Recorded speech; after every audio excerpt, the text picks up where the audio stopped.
A long time ago, there was a dry and barren place. Almost nothing lived there, except for an occasional beetle. One day a wise man came. He built a small hut and settled down right in the middle of this wasteland. He began digging up the earth and planting seeds. Soon they began to sprout. Flowers started to grow, followed by vegetables and herbs. Eventually, shrubs and grass and fruit trees surrounded the entire area. What was once a desolate place had turned into a beautiful oasis. People from all around began telling stories about the old man and this miracle he brought about.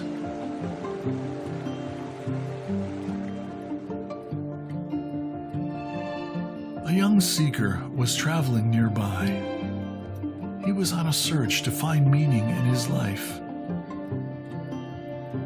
He kept hearing all the rumors about how this old man settled down and how the desert became a lush paradise. The young man decided, I must seek out this fellow and discover the secret to his purpose in life. He set out traveling across the deserted land, first by train and then walking by foot, day and night. He began to notice that the scenery was becoming greener. Soon there were trees and birds of all kinds. Eventually he came upon a small old man on the edge of the garden. He was kneeling down digging in the now rich soil and watering a plant with his hand. "Excuse me, sir," the young man said excitedly. "I am astonished by this miracle around me. You and God have made a great partnership."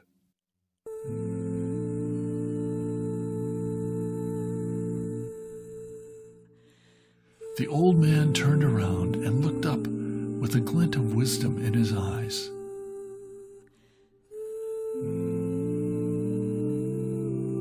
"Yes, my son, that is true. However, you should have seen this place when God was running it by himself."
Thank you so much for joining us today. Welcome to the Glow Heartfulness webinar. And yes, what an amazing video that was. Thanks to my wonderful friends, Brian Jones, Christine Jones, and Mamata Venkat. Yeah, thank you for having me here. And I think it reminds us, and we'll talk a lot about that, I think that sometimes with the climate crisis, it feels much too big for any one person to do something about, and we absolutely need systemic change. It's a huge issue, but it reminds us of the power of one and the role that each of us can play in changing things dramatically and inspiring others to do so too. So I think it's a good start for our talk. Thank you. I'm glad you felt it. That was a video from the headquarters of the Heartfulness Institute, Kanha Shantivanam. So welcome to the webinars once again. And for the viewers, I would like to begin by introducing Harriet now. Harriet Shugarman, selected as a 2020 New York City Climate Hero and a 2019 featured speaker at the Global Engagement Summit at United Nations headquarters in New York City. She is a very sought-after speaker recognized as an influencer and connector in the climate movement. She is the executive director of ClimateMama, which is an online community that reaches individuals in 110 countries. As a leader and mentor with the Climate Reality Project, Harriet chairs the Climate Reality New York City chapter, and she has been the recipient of the Climate Reality 2017 Green Ring Award. Harriet has also published this amazing book called How to Talk to Your Kids About Climate Change. And this was released by the New Society Publishers in the spring of 2020. Thank you so much for joining us today, Harriet. It's a complete honor and privilege to have you and have you talk about your recent book and also, share some inspiration, share some guidance to all of us here as to what we can do about, this crisis. So as a beginning to the webinar, tell me a little bit about how did you get to write this book? Yeah, thank you so much. And thank you for that kind and generous introduction. It has been a long time in the writing. It's been in my head for a long time.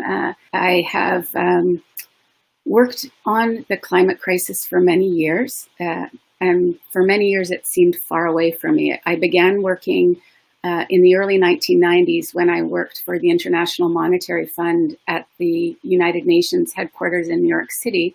And our New York office for the IMF was charged with being on the preparatory committee for the Earth Climate Summit, which took place in 1992 in Brazil. And I was working on that preparatory committee, and we talked about even defining sustainability at that time.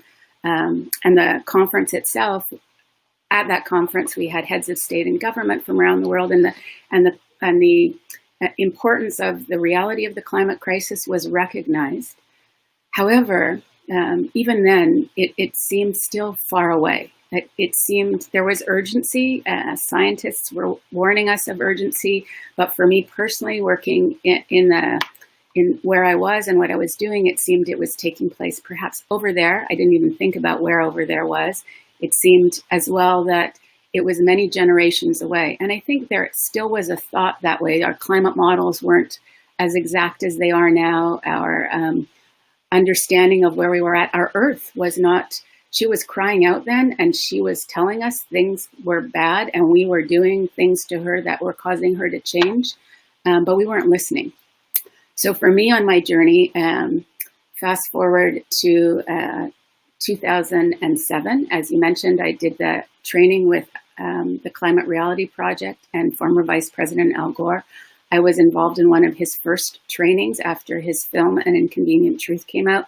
He founded an organization then called the Climate Project, now called the Climate Reality Project, to help others, and it's an international organization. We're all around the world, to raise attention to the climate crisis, to be trusted messengers in our own communities. And for me, in 2007, with two small children in grade school at that time, I came back, and all of a sudden, I recognized how personal this was to me, to my children, to their future, to all of the children around us. And I was meeting parents who didn't understand this. They didn't recognize the urgency, and not just parents, just broadly, the community that I was living in, who I was speaking to.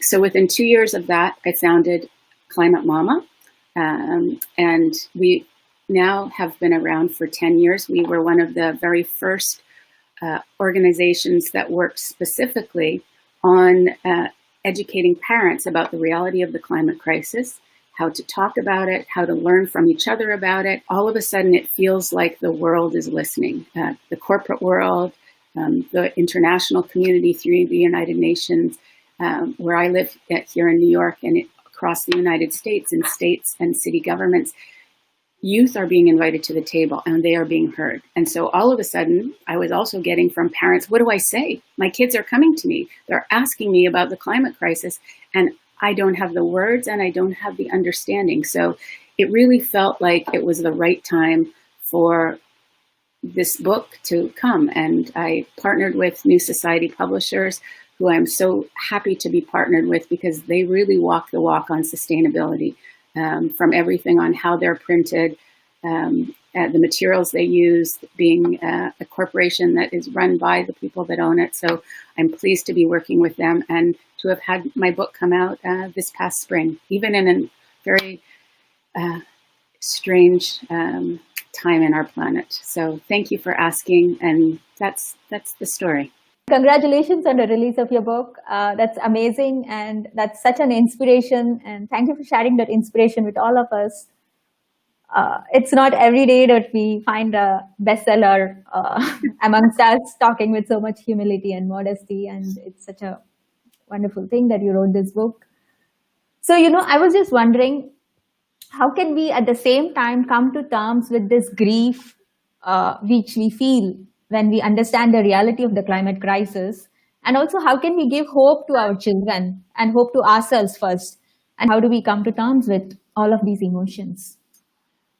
Yes, it's so true, because I think that, and I think our natural instinct, right, is something called motivated avoidance and cognitive dissonance. We want to separate ourselves from the reality of what's happening, not believe it can be as dire as it is. But once your eyes are opened, and I think that's a really critical part of being able to talk to our kids, is that we actually need to understand what's happening. And so what we need to do, and this is the premise of ClimateMama, actually, our motto is tell the truth, actions speak louder than words, and don't be afraid. They're all hard to come to terms with, but they shouldn't be, right? We should be honest with ourselves and with our children. And when it comes to the grief specifically, we should feel sad. It's tragic what we have done in that our species. It's actually awe-inspiring in certain ways that a singular species has put all other species at the brink of extinction, because that is how serious the crisis is. And it isn't something that will ever be fixed in our lifetime.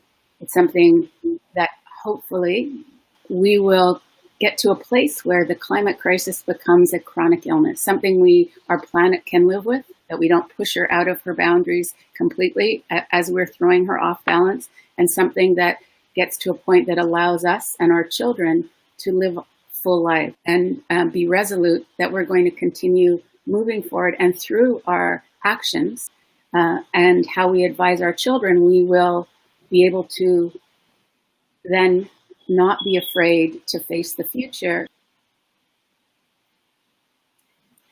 Thank you, Harriet. I'm just going to repeat the 3 things which you said. To speak the truth, action speaks louder than words, our personal action as a parent, as a caregiver, and to not be afraid. That was giving a lot of hope to hear that these 3 things are going to give us a lot of strength going forward. Thank you so much, Harriet, which makes me want to ask the next question. What is active hope and how do we build on this? Yeah, so, to be hopeful, we should find ways to be hopeful. But as it comes to the climate crisis, hope in a vacuum is just that. It sits there. And active hope comes through our actions, through taking action, through whether it's talking about the climate crisis, it's showing our children through what we're doing, actions at home, having a plan, actions as a community, talking to elected officials, planting gardens, doing things that actually are active, we will build hope. And active hope is a practice, right? It's like Tai Chi. It's like it requires work, physical and mental work, and our thoughts to move it forward and our practical acts to move it forward. It isn't easy, like many things, but once you've put it into practice and shown your children how to do that, it's something to hold on to and to move us forward. Thank you, Harriet. This reminds me of a beautiful video made by the Heartfulness Institute where young kids in Kanha Shantivanam express so much of joy planting saplings, planting trees, and spending time with nature. And it was very hopeful to watch that video. And I was just thinking about you and the discussions which we've had in the past. I was thinking about the book which I read. Your book was very inspiring. So if you permit me, I would like to put up that video for the benefit of our viewers. Please, I would love for you to share it. First, we start with weeding. Then we get our own patch, and then we plant or transplant our plants, and then we make these neem spray, and then we spray it on the leaves because these pests start eating it, and then we also water them.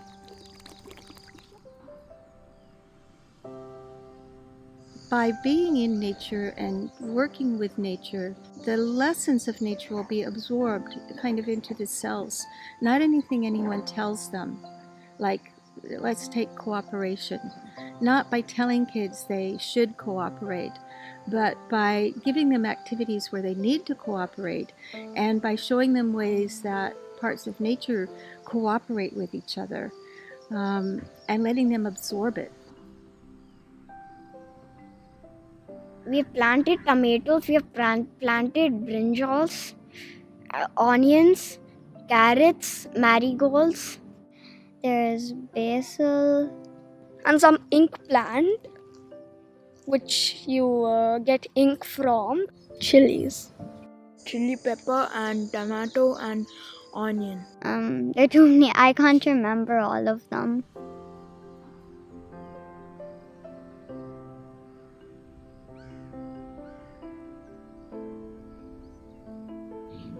Last year we actually went to the school. It was actually way more fun. But now we have to sit in front of the computer, and also sometimes it gets too weird. It's way more fun gardening because computer kills me.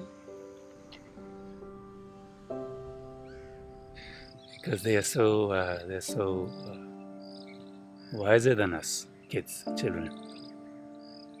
So what we get here on the farm,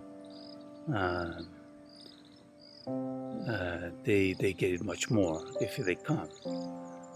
So yeah, this is the process of life. So the sooner they get to know the land and where the food comes and the whole cycle, life cycle, the more important. This is the school. This is the school of life.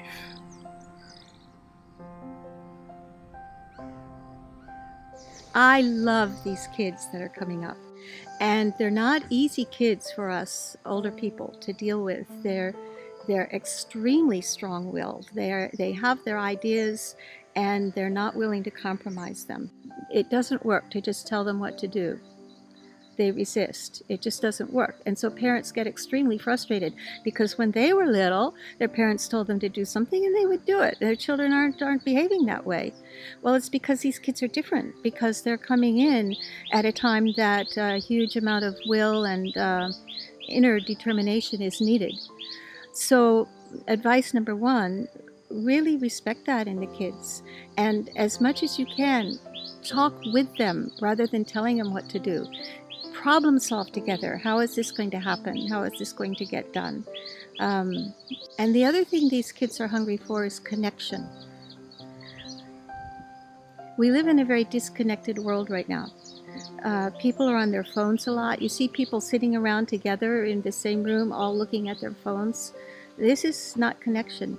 We need to give them this attention and this real, true depth of connection. That's another thing. And keep aware of their strengths. Always focus on what the strengths you see in the child and the things that they do that you're enjoying. I call it watering what you want to grow. So if the kid has behaviors you're really not enjoying, somewhere in the day there will be something that they do that you do enjoy, and that's what you need to water. Not the things you give water by your attention and your comments. And too often it's like, don't do this, don't do that, stop doing, you always do this, you always do that. So the kids are developing a picture of themselves inside that they're bad, that they always do this or that. You want them to have a picture that they're thriving, they're flourishing, they're beautiful, creative people. So you comment on the things that you are enjoying, and it changes behaviors. We see it all the time. Behaviors really change.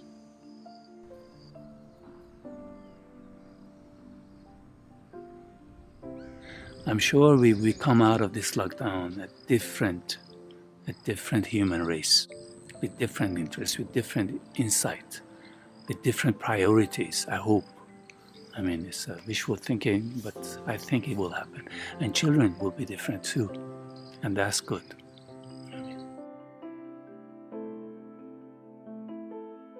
We shouldn't hurt nature. We should actually grow it even more. It helps a lot. Like, it's a source for animals and all kinds of things. Once we even saw a monkey.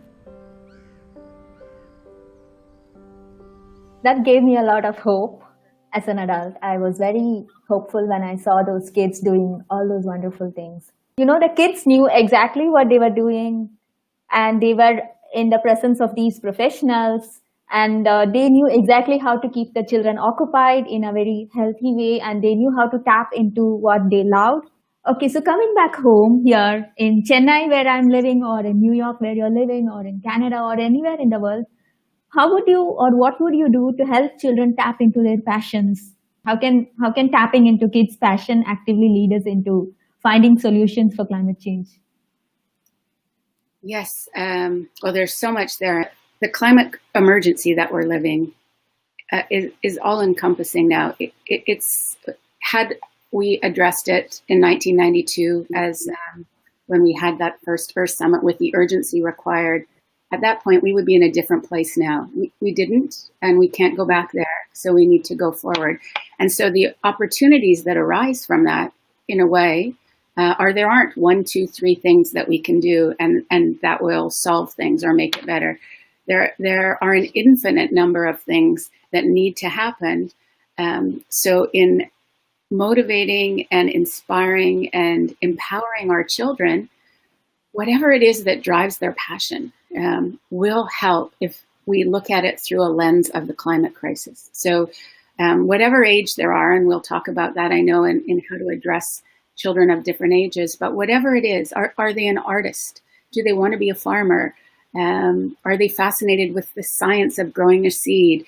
Encourage what that is that's moving them forward, or help them see that can help. We need artists, we need musicians, we need farmers, we need engineers, we need teachers, we need philosophers. We are entering, as we saw in the video, this is a time of transition, 2020, from so many different ways and different angles, and how we move forward when our lockdown is finished with COVID. It seems like it will never end. It will end, but the climate crisis will not. It is here. So we need our children to be to feel empowered to be part of that solution. So whatever their passion is, we need to help them see that there is a way that will help us all move forward as we live through and with the climate emergency.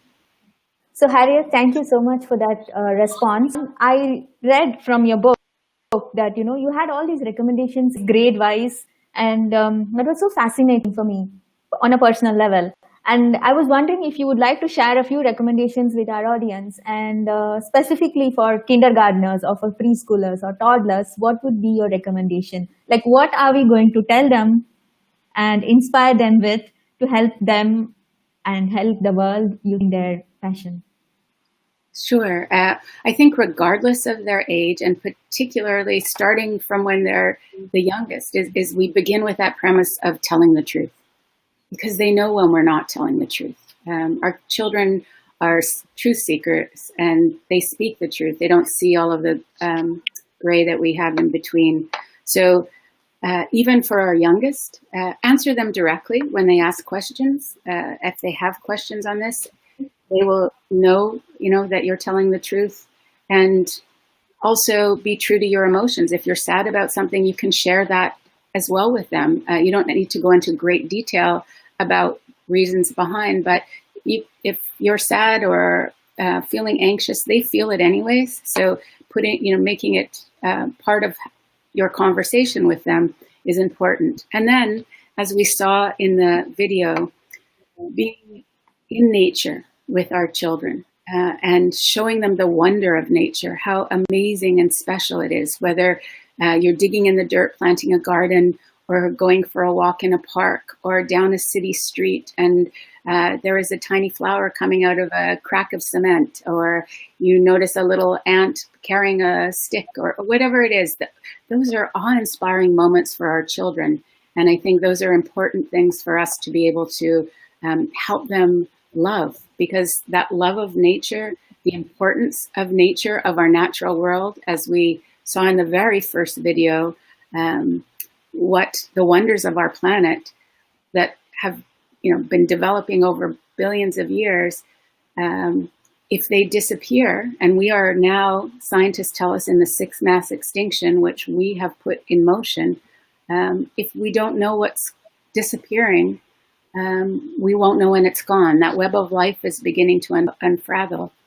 And how will we know if it's missing if we didn't develop a love and importance of it? And it was wonderful to see in the video of the children digging in the earth and naming off seeds, and then understanding that it grew into something they could eat, and understanding where food comes from. That's important. I think sometimes, where I live, that some of the children think that, their food comes from the grocery store. They don't understand the chain of how it grew from the earth or where it came from. So showing a love and a wonder, our own, of nature, and exposing our children to that from the very youngest of ages, I think is very, very, very important. Thank you so much, Harriet. What will your recommendations be for middle schoolers? Yeah, right. Middle schoolers, they begin to get a bit tougher sometimes, those our children, or at least mine did. When they're very young, they're very excited to be with you and do things with you. And as they get older and want to exert their authority, and, they feel these growing in themselves. So I think it's important on this topic of the climate crisis. Again, we go with honesty. And again, this is whenever those questions come with any age of kids, that there are so many people all around the world working on addressing the climate crisis and working on solutions. And I think at this age as well, as younger and older, showing them other children that are being successful, that are working on solutions. And there are many places that there are videos of young people taking action in their communities. So they are inspired by seeing that even if they're too young to vote, too young to, they're feeling they can do things, but then they're being told they're too young. Showing them other young people that are taking action is very powerful. Listen to their opinion. They have strong opinions. And, again, as we saw in the video with the children planting, oftentimes they may have, new ideas that we haven't thought about. One thing I talk about in the book is developing a climate plan for your family. Do you have family meetings, sitting around one evening together? What's your plan, both from an emergency perspective to a solutions perspective? Where I live in the United States, there have been some terrible, terrible fires of late. If you live in a fire zone, does the school have a plan? let your children know you're doing things as well. Our children need to learn more. We're not teaching about both the science, but the intersectionality of the climate crisis in many subjects. Are you talking to their teachers? Is it being taught in their schools? So showing them you're taking action. They may pretend they're not looking, but they are seeing what you're doing, and involving them in family solutions or supporting what they're doing, and just acknowledging their feelings at this age, I think is very, very important. Thank you, Harriet. That was very, very insightful when you said to involve them in our discussions, because they are just not yet adults, but they are not kids anymore, because they are middle schoolers, they are tweens, they are almost teens. And that gives them a very, important sense of belonging and important sense of decision making. So thank you for that wonderful recommendation. And my next question is, progressively, what would be your recommendation for high school kids? Yeah, so, I think they have some of the, or even maybe more of that angst of our middle schoolers, but both are, no matter where we are in the world, right? The world has become smaller from their access to what they're seeing on the internet, what they're hearing, who they're listening to.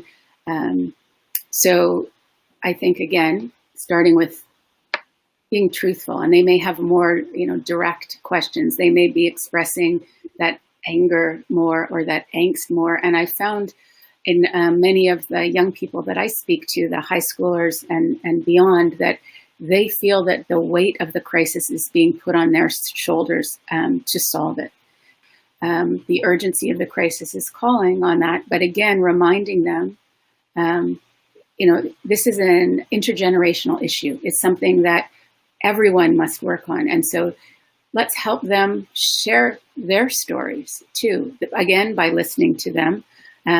Some of our children want to be out front and center. There are many youth in the last few years, many middle and high schoolers in particular, leading marches, leading activities, leading climate strikes. Can we support them? But that might not be all of our children. Some of them are just coming to understand, as maybe we are, the realities of the crisis. So recommend where they can search out information that's factual, studies that have been peer reviewed if they're interested in science. So, giving them some ideas, because again, maybe they don't, want to listen to their parents only, but show them where they can find more information of taking action and of the science behind what's happening. And again, help in their involvement. I really appreciate your response so much. But there was this one thought which came to me. With the COVID-19 pandemic, which is happening right now, a lot has changed in the world. A lot of involvement from the children is not so straightforward as it was earlier. So is there something you would like to share about either your book or your mission, which could help families, which could help parents, caregivers to handle this climate crisis right now at this moment in relation to the current public health crisis? It's such an important question, and I'm so glad that you asked it, because of course, the world that we're living in right now, around the world globally, we're all experiencing this global pandemic, this health emergency. And in my book, which I wrote before, it came out in May, but it was finished in December of 2019. I share a moment in time that some of us who were alive then, even if we were younger, may remember. But there was a moment in time where the world came together in 1968, when the first Apollo mission went out into space. And it was the first time that we as humans on the planet saw Earth as this pale, blue dot rising above the Earth's horizon. And we were mesmerized by it, I think the world over. And there are a few moments now pre-COVID where we would all come together as a world community and witness something, and then that inspires us further to take action. And COVID, in that strange way, as horrible and devastating as it has been and is and continues to be personally and in communities and countries, it showed us, I think, and lessons for addressing the climate crisis, that even when we don't know what's ahead, that we can come together. We have supported first responders, be it by making meals, by making masks. That lesson of doing really hard things for the global community, for the community around us, for our grandparents, for the people around us. We did hard things, and we continue to do hard things. In the video you shared about being in front of a computer screen all the time, and then being able to be in nature and plant seeds and be outside, and it's killing us, literally and figuratively. But we are learning lessons from it, and I think that's critical. And I get asked all the time, what are the 3 things that I can do that prior to COVID? Many things to do as people on the planet, but if broadly 3 things, we need to be involved in our democratic process, because we're seeing how COVID is threatening that. Certainly in my country, there are cracks. So whether that's voting, running for office, making sure that those people in positions of power do everything they can. How we recover from COVID needs to be done in a way that we think about sustainability and the climate crisis in building back in a different way, because we were doing harm before. We need to lessen that harm to our planet. And finally, we need to plant seeds, both literally, as we saw in the video, and figuratively, of the hope, of the act of hope we can create. Thank you, Harriet. A lot of what you said was about processing emotions in children. The climate reality is just not one big standalone thing. It is so much related to everything else which is happening right now in the world, and the pandemic is one of the most challenging things. So I was just thinking, processing and handling emotions is one big part of the whole conversation. What can we do with our kids as far as their feelings are concerned, and how this can affect the climate change and the future, and how can we harness their feelings in a more positive, constructive way? Yeah. Well, first of all, you mentioned, and I have it on this side over here, and here behind me, the Sustainable Development Goals, the 17 Sustainable Development Goals, and the interconnectedness of everything that we're working on. The climate crisis isn't there, as you said, directly. It's not there in isolation, right? Mm-hmm.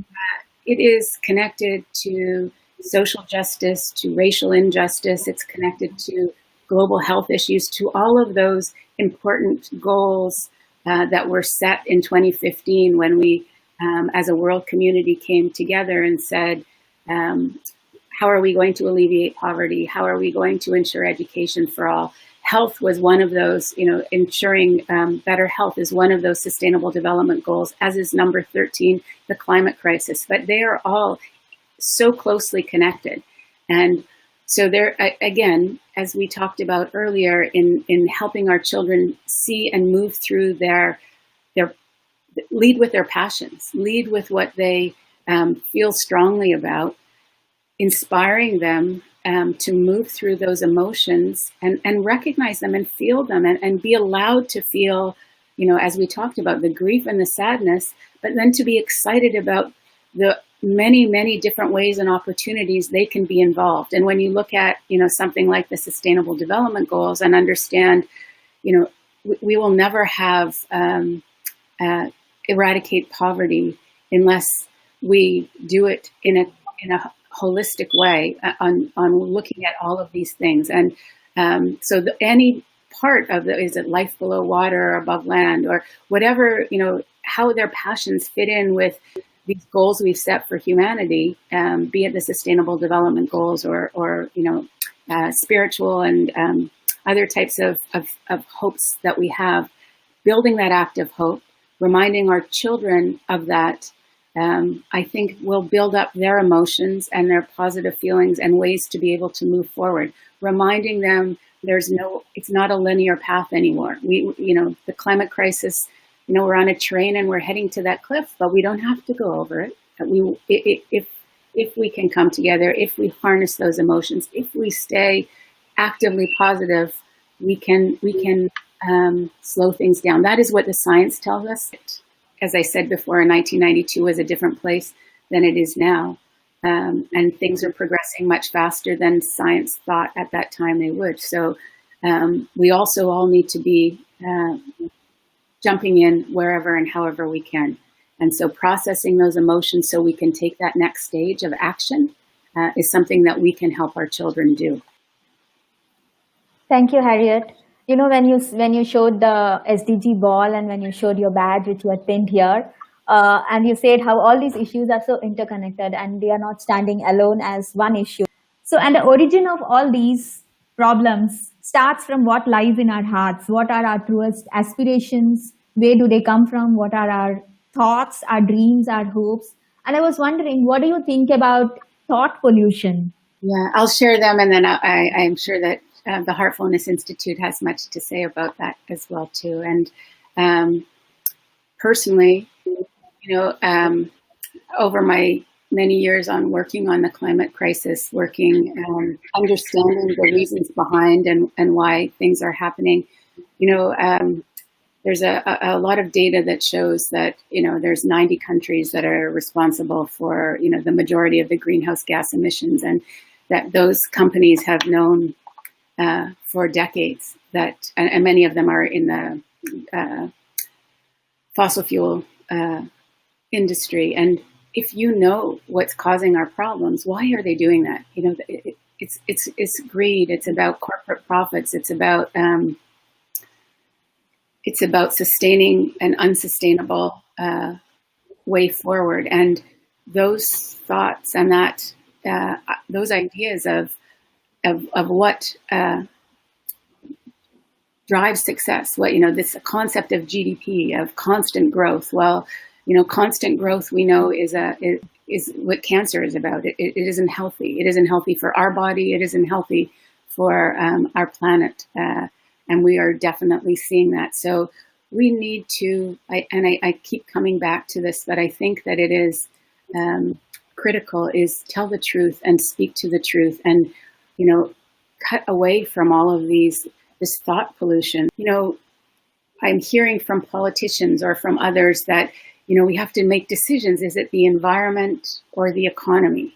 Well, it's two sides of the same coin, because there's no money on a dead planet. There's no growth or economy or personal wealth or family wealth that comes with many other things besides the monetary value. But not to say we don't need that, but if we don't take care of the planet, if we don't get rid of those kind of thoughts and recognize how of this interconnectedness, how it all comes together, and work towards that, we have no hope. And so I think recognizing that thought pollution is part of the physical pollution as well, in a very visceral way. Okay. Thank you so much for answering that so beautifully. And along the same note, I was reminded of this quote, which I'll put up on the screen in a minute. I used to think that top environmental problems were biodiversity loss, ecosystem collapse, and climate change. I thought that 30 years of good science could address these problems. I was wrong. The top environmental problems are selfishness, greed, and apathy. And to deal with these, we need a cultural and spiritual transformation. And we scientists don't know how to do that. Gus Pett, advisor on climate change. Yeah, I think that says it all. And, you know, the scientists are showing us through their studies the reality of what's happening. But policy isn't, you know, can be set however we want. And knowing the reality of what's happening doesn't mean people act on it. So that apathy also that he mentions, this, you know, the idea that someone else will do it, someone else will take care of it, oh, someone must be taking care of it,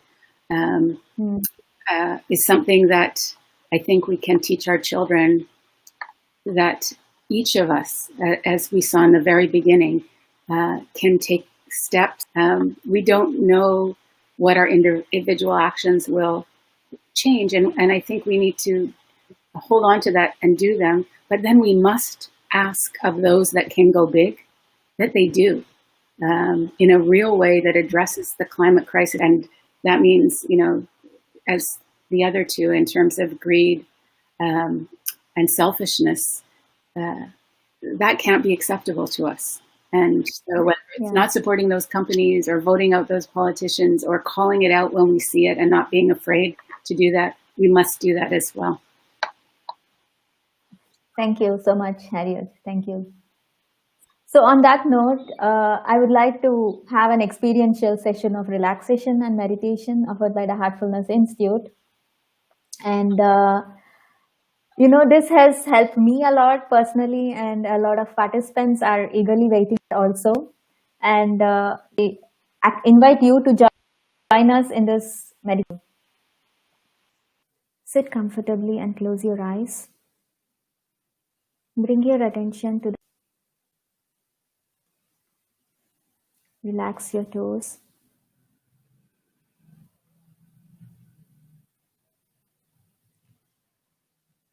Relax your feet and feel a gentle energy from Mother Earth rising up through your feet.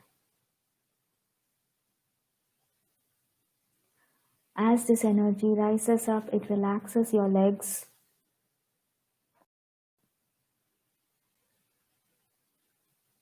It relaxes your knees. It slowly moves up, gently relaxing your thighs, your hips. Your stomach is relaxing right now, and as this energy moves up, your lower back is relaxed, and this energy moves up, relaxing your upper back.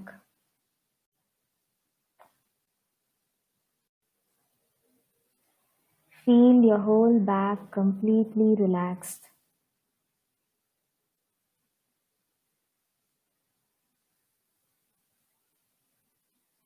This energy moves up, relaxing your chest, shoulders, and it flows through your arms, relaxing your upper arms, elbows, lower arms, wrist, palm, fingers. This energy oozing out of your fingertips, relaxing your whole arms. Slowly move your attention to your neck and feel this energy relaxing your neck. This energy relaxes your face, your jaws, lips, earlobes, cheeks, nose, eyes, forehead, till the tip of your head. Your whole body is completely relaxed.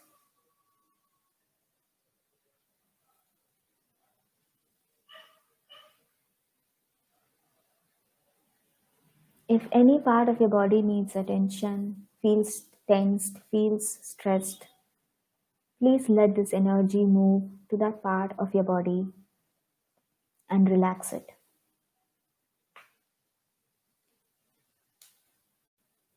And as you scan your body, you observe that every part of your body is fully relaxed. Bring your attention to the heart.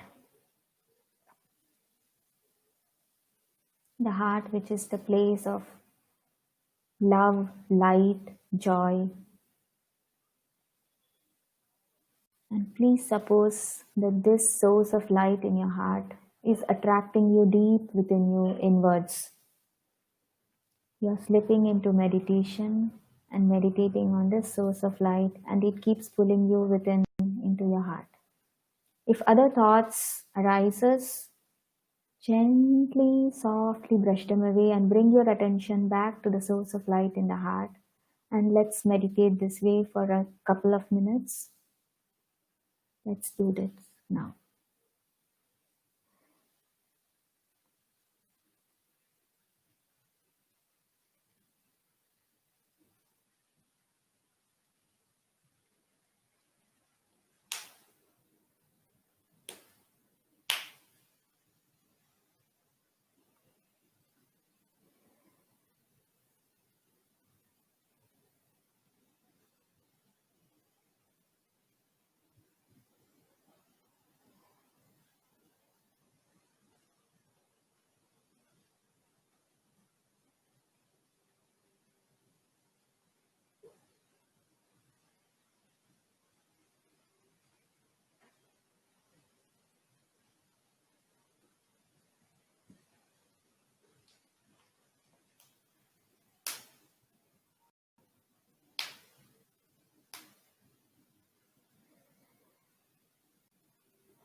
Gently open your eyes when you're ready.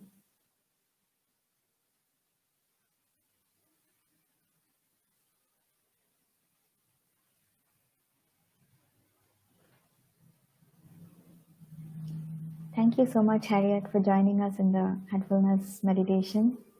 Thank you so much for helping me make the rest of my day much lighter and able for me to move forward in a wonderful way. Thank you for including me. Thank you. Thanks to all the participants who joined us today in this webinar. And if you have any questions about climate change, about how to talk to your kids about climate change, please send us an email at glow@heartfulness.org. Thank you so much, Harriet, for joining us in this webinar. And do you have any closing thoughts?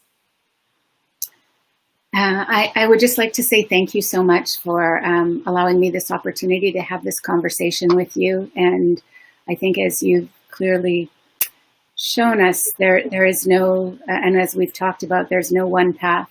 We need to use our emotions. We need to use every ability that we have to move us through and help our children. And I'm grateful for the work that you do at the Heartfulness Institute to help guide us as well along this lifelong journey.